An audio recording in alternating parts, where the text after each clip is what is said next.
பிரதமர் ஹரணி அமரசூரிய நாடாளுமன்றில் வழங்கிய தகவல்கள் பிழையானவை என அமைச்சர் வசந்த சமரசிங்க தெரிவித்துள்ளார். குறிப்பாக சுப்ரீம் செய்மதி ஊடாக இலங்கைக்கு கிடைக்கப்பெற்ற வருமானம் தொடர்பில் பிரதமர் ஹரணி அமரசூரிய நாடாளுமன்றில் சில தகவல்களை வெளியிட்டிருந்தார். இந்த வருமானம் குறித்து பிரதமர் வெளியிட்ட தரவுகளில் பிழை இருப்பதாக அமைச்சர் வசந்த சமரசிங்க சுட்டிக்காட்டியுள்ளார்.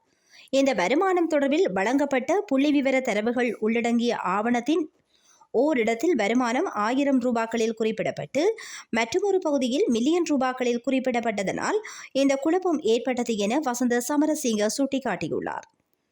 சுப்ரீம் செய்மதி ஊடாக கடந்த 7 ஆண்டுகளில் இலங்கைக்கு 342 பில்லியன் ரூபாய் வருமானம் கிடைக்கப்பெறவில்லை எனவும் 342 மில்லியன் ரூபாய் வருமானம் கிடைக்கப்பெற்றுள்ளது எனவும் அவர் தெரிவித்தார்.